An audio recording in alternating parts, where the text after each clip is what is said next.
Hindi natin may tatanggi ni Rises sa kapag nakakita tayo ng sports bike sa kalsada ay head turner talaga. At kadalasan sa atin na yun yung pinapangarap nating motor. Kaya lang, masyadong mahal yan pag sports bike. No problem kasi nakakita ako dito na mas mura pa sa Mio Sporty pero sports bike na. Silipin natin ngayong araw ang Gamma SS200. Tara!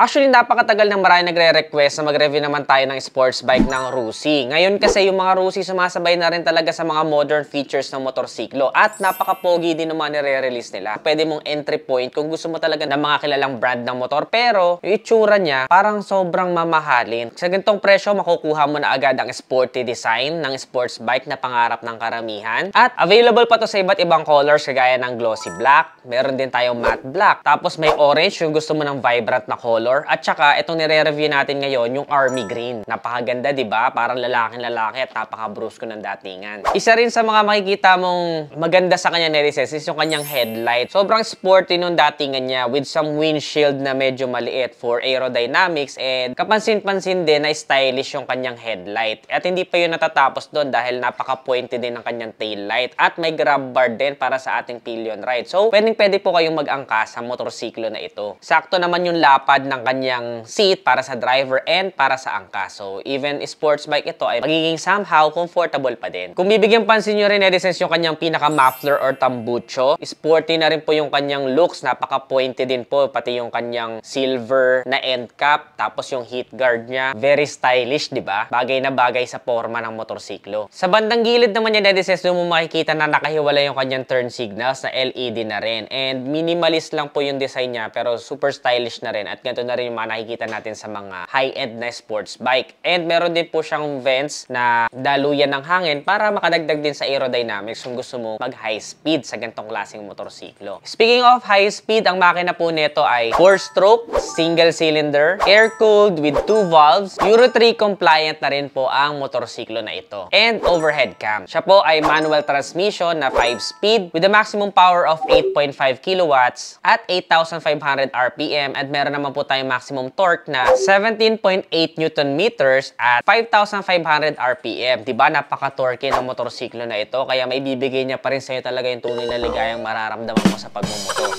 Kasi 200cc na po siya. Ang kagandahan din sa kanya, Nedises, bukod sa push start, ay meron din po siyang kickstart. So kadalasan nga, lagi ko sinasabi sa inyo, mga motor nowadays, wala nang kickstart. Etong isang to, meron pa rin kickstart. Sa mga buttons on the regular side, dito mo makikita yung medyo needs for improvement niya para sa mga buttons and switches. Pero maganda sa kanya, ay meron na din siyang built-in hazard button. Naka-analog display naman po tayo para sa ating meter panel, pero napaka-sporty pa rin po ng design. So that's nothing to worry about kasi ganito naman talaga yung mga motorsiklo before. And para sa kanyang price point na malalaman nyo mamaya ay siguro hindi na kayo makakapagreklamo dito. Sa mga decals naman, Edisens, sa may gilid, bandang pwesto ng angkas, ay may nakalagay lang na Gamma SS200. Tapos doon sa mismong upuan niya, nakasulat din yung Rusi, pati na rin sa front shocks. And then speaking of shocks, ay meron po itong suspension na telescopic fork with rubber protector sa unahan at naka-monoshock naman po tayo sa likuran. Ang ganda rin ng monoshock niya sa likuran kasi nagpa-pop up yung color red. Sa mismong tangke naman niya, Nedises, ay meron din po tayong 3D emblem ng Rusi na nakakabit doon. So napaka-premium ng looks doon sa part na yon. And speaking of fuel tank, ay meron po itong fuel consumption na 35 kilometers per liter. Sa mga foot peg naman at tapakan, sa driver ay naka-rubber po tayo at nakakatuwa din kasi parang handcrafted din yung para sa ating pillion ride. Maganda sa kanya, neat na yung design niya kasi parang may built-in na rin po siya na tire hugger doon sa rear tire niya. May designated din po tayong plate light and reflector, added visibility sa gabi at saka nakahiwala yung kanyang mga turn signals na nakapagpa-add ng character dito sa motorsiklo. Meron din siya mga rubber sticker na parang nagmukha talagang formado na ang motorsiklo na to. Especially nagustuhan ko yung pinaka-cowling niya na protector doon sa pinaka-ilalim para syempre hindi naman kaagad-agad ma-damage yung ating makina or even yung tambucho kapag sumayad tayo sa mga higanting humps or medyo nalubak tayo. Nagustuhan ko rin na this time around ay very minimalist lang din yung kanyang decals. Wala masyadong madaming decals. May mga linings lang na silver sa tangke, sa side fairings na nakakapagpa-add ng pagiging premium looking ng motorsiklo na ito. Actually, Nedises, meron nga ako na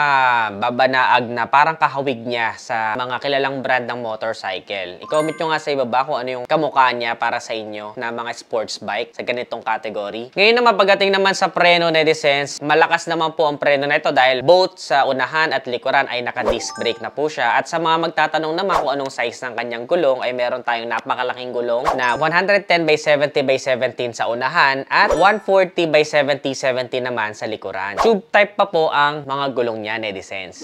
Convinced ka na ba dito sa motorsiklo na ito? Lalo ka pa siguro mako-convince kung malaman mo yung presyo niya. Ang Rusi Gamma SS200 ngayon, netizens, ay meron lamang SRP na 64,500 pesos. Opo, tama po yung narinig ninyo. Sa lagang 64,500 pesos ay meron ka ng sports bike na napaka-good looking motorcycle. Siyempre, mas magiging abot kaya yan kapag in-apply natin ng installment. At abangan ninyo dahil magpa-price update ako ng mga Rusi motorcycles next vlog. So make sure naka-subscribe para hindi nyo siya mapalagpas. At updated kayo sa mga uploads natin. Para sa inyo, netizens, sulit ba ang Rusi Gamma SS200? I-comment nyo naman sa ibaba. For me, siguro ang point for improvement ko lang dito ay sana magkaroon ng FI version in the future. But para sa mga features na nakikita ko sa kanya, especially yung looks pa lang niya, yung datingan niya, yung forma, ay goods na ito para dun sa mga gusto talaga ng sports bike sa murang halaga. At least, nakuha mo yung dream bike mo kahit sa itsura pa lang muna doon sa kinikita mo ngayon. Yun lang, netizens. Kung nagustuhan nyo ito, don't forget to give this video a thumbs up, subscribe, tag mo na rin yung tropa mo sa baba baka meron sa kanilang interested sa ganitong itsurang motorsiklo at ito na yung bagay para sa kanila. Again, this is Ted Adriano. Always keep it cool and ride safe always.